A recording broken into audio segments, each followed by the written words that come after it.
है बाजार के लिए, वो है एफआईज की बिकवाली। कल भी एफआईज की जो बिकवाली आई है कैश मार्केट में, वो आई है 3,979 करोड़ रुपए की। और अगर इसको हम जोड़ दें, आज हो गया है 23 अक्टूबर। 23 अक्टूबर तक, अक्टूबर में एक भी दिन ऐसा नहीं आया है जब एफआईज की तरफ से कैश मार्केट में बाइंग का फिगर आया हो, थोड़ा भी नहीं। तो लगातार बिकवाली हो रही है, करीब 86,000 करोड़ रुपए के आसपास की सेलिंग हो चुकी है।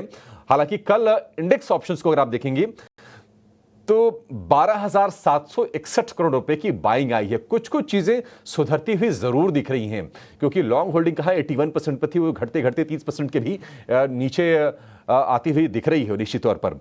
एक बार जरा समझ लेते हैं कि बाजार में आपकी रणनीति क्या होनी चाहिए। निफ्टी बैंक का डेटा क्या है, रेजिस्टेंस क्या है, सपोर्ट्स क्या है। हमारे सहयोगी डिम्पी कालरा हमारे साथ फोन लाइन पर जुड़ गए हैं। Dimpy, good morning. कल का बहुत ही कह सकते हैं कि सेंटिमेंट कमजोर करने वाला, भरोसा डिगाने वाला सत्र रहा, लेकिन एफआईज की बिकवाली जारी है, नतीजों को लेकर सपोर्ट नहीं मिल रहा है, स्थितियां नहीं बदल रही हैं। आप बताइए आंकड़ों में क्या कुछ बदला है और आज के लिए रणनीति क्या होनी चाहिए? शुक्र अभिषेक, गुड मॉर्निंग। देखिए, मार्केट के अंदर दो चीजें होती है। फर्स्ट, एक भाव तो टूटे, कल भावना टूटने का काम भी हुआ मार्केट के अंदर, यानी कि कॉन्फिडेंस भी ब्रेक हुआ है। जैसे मैंने कई बार बोला कि 50 से 60 पॉइंट की भी मार्केट में इस समय बहुत इंपॉर्टेंट है। अगर बाजार उसको रिपेयर करता है या बढ़ के भी बंद होता है, तो आप ये नहीं देखेंगे हम कितने से कहाँ टूट के आए हैं, आप ये देखेंगे गिरावट रुक गई है, बढ़त आ रही है। आपकी लैंग्वेज ही बदल जाएगी ऑल टुगेदर, और आपकी सोच मार्केट को लेकर बदल सकती है। ये मार्केट का सेंटिमेंटल इम्पैक्ट होता है, जिसको हम टिपिकली भावनाओं के तौर पर कैलकुलेशन करते हैं। अब आते हैं कि मार्केट के अंदर कल क्या हुआ। मार्केट के अंदर सीवियर डैमेज हुआ। डैमेज दो तरीके से हुआ। पहला, 24,800 को छोड़ने के बाद सीधा 24,500 भी आपने ब्रेक कर दिया, और न केवल ब्रेक किया बल्कि उसके नीचे क्लोज भी किया। तो मैसेज क्या देना चाहते हैं? मैसेज ये देना चाहते हैं कि 24,800 वाले लोगों को भी अभी राहत हम नहीं देंगे। तो मैसेज ये बहुत लाउड एंड क्लियर था। दूसरा, ये जो बिल्डअप हो रहा था, यानी कि ये जो शॉर्टिंग हो रही थी, ये ठीक शॉर्टिंग ही हुई है इसके अंदर, यानी कि ओपन इंटरेस्ट और कम हो गया, यानी कि निफ्टी और लाइट हो गया पहले के मुकाबले। तो दो ही तरीके होते हैं ओपन इंटरेस्ट को कम करने के, या तो आप कॉल्स को यानी कि मंदी वालों को भगा दो, या तेजी वालों को भगा दो, या तो आप फिर मंदी वालों को भगाओ। मंदी वालों को भगाने का मतलब शॉर्ट कवरिंग होती है, जो है नहीं। तो तेजी वाले भाग रहे हैं क्योंकि ओपन इंटरेस्ट तो कम हो ही रहा है।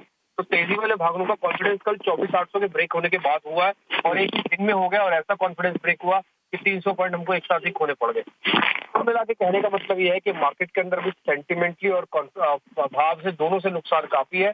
और उसके पीछे भी आप नंबर्स बता ही रहे थे कि एफआईज की होल्डिंग है वो भी लगातार कम हो रही है, और एफआईज का पार्टिसिपेशन भी कम है। देखिए, मार्केट को चारों तरफ से अच्छी खबरें चाहिए।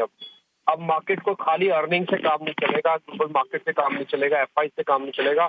अब उसको समग्रता में खबरें चाहिए, क्योंकि उसको डैमेज बहुत ज्यादा, उसको रिपेयर करना पड़ेगा। एक और सी बात, अक्टूबर सीरीज का हम ये एक्सपेक्ट कर रहे थे कि फर्स्ट हाफ तो ठीक है, नेगेटिव रहेगा, लेकिन सेकंड हाफ अक्टूबर सीरीज में थोड़ा पुल बैक का रह सकता है। वो पुल बैक फेलियर है। ये पुल बैक फेलियर होने की ही वजह से मार्केट के अंदर आप क्रूशियल लेवल्स को second half of the series break होते हुए देख रहे हैं। ये first of the half series में तो आपने ब्रेक नहीं किए थे, but second half of the series ये ब्रेक हो रहे हैं, इसलिए चिंता की बात और बढ़ गई कि वो रोल ओवर कैसे करें। और एक बार आपको और पता है कि 20 तारीख से नए लॉट भी इम्प्लीकेबल हो जाएंगे। हालांकि उसकी जो पॉइंट्स है वो कैलकुलेशन वो जनवरी में होंगे, लेकिन उसका नोटिफिकेशन 20 नवंबर से हमको मिल जाएगा। तो कुछ कुछ मार्केट के अंदर पॉलिसी फ्रेमवर्क से भी चेंज हो रहा है।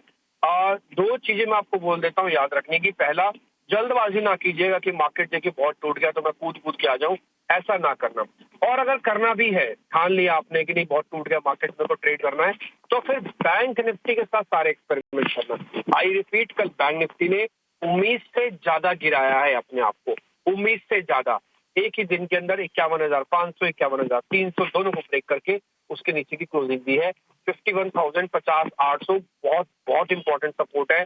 एक जानकारी मैं आपको और भी दे दूं, अभी कोई एवरेजेस नहीं बची है, सिर्फ 200 दिनों की एवरेज बची है निफ्टी पे और बैंक निफ्टी पे, जो कि इन्वेस्टर्स एवरेज होती है। अगर ये एवरेज भी टूट जाएगी तो आप टिपिकली पुल बैक में नहीं जाएंगे, तब आप मंदी में चले जाएंगे, तब आपकी लैंग्वेज बदल जाएगी, आप मंदी हो जाएगा, मार्केट में मंदी आ जाएगी तब। तो इसे ध्यान रखिएगा, 200 दिनों की एवरेज दोनों की बची हुई है, और ये इन्वेस्टर्स एवरेज कहते हैं, और सारी एवरेजेस हम खो चुके हैं। 12 शेयर एफ एंड बैंक के अंदर है।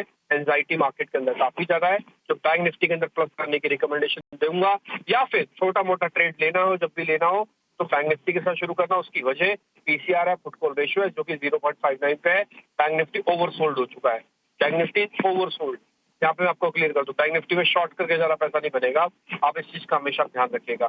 ऑप्शन ट्रेडर्स थोड़ा देख के काम कीजिए, अपने हिसाब से मौका देख के मार्केट में आप ऑप्शंस बताते रहते हैं। ठीक है, बहुत शुक्रिया डिम्पी। तो निश्चित तौर पर भाव के साथ साथ भावनाओं का भी डैमेज हुआ है, लेकिन आपको ना बॉटम फिशिंग करने की बाजार में कोशिश नहीं करनी है, क्योंकि अभी खतरा टला नहीं है। क्योंकि जो चीज़ें बाजार में कॉन्फिडेंस भर सकती हैं वो जस की तस हैं, उसमें कोई बदलाव नहीं आया है। फाइज की बिकवाली जस की तस चल रही है, नतीजों से खास सपोर्ट नहीं मिल रहा है, त्योहारों सीजन का कोई सपोर्ट नहीं है, तो चीज़ें बदली कहाँ हैं।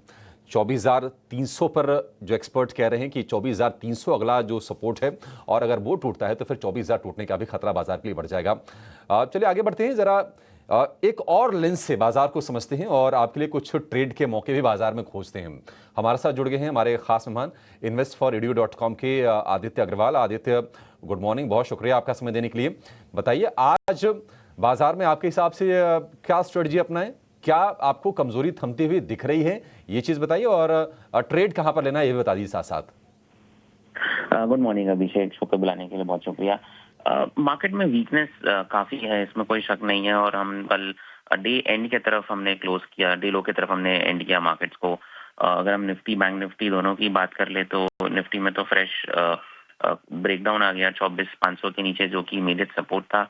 यहाँ से मुझे लग रहा है वीकनेस इमीडिएट थमेगी नहीं अभिषेक, थोड़ा समय लगेगा मार्केट को कंसोलिडेट करके फिर एक बेस फॉर्म करके फिर ऊपर आने के लिए। तो अगर आप लॉन्ग ट्रेड देखने की कोशिश कर रहे हैं तो बहुत जल्दी है मार्केट में, थोड़ा वेट एंड वॉच करें मार्केट में। नीचे की तरफ 24,200 से लेके 24,300 के नेक्स्ट सपोर्ट लेवल्स है, वहां पे आके अगर मार्केट रुकता है, थमता है और एक छोटा कंसोलिडेशन होता है हमें, तो फिर एक लॉन्ग ट्रेड लेना बनता है वहां पे। इंटरेस्टिंग बात यह है कि शॉर्ट टर्म चार्ट्स अगर हम निकाल के देखेंगे इंट्राडे पे, तो वहां पे एक पॉजिटिव डाइवर्जेंस बनना स्टार्ट हुआ है निफ्टी में अभिषेक।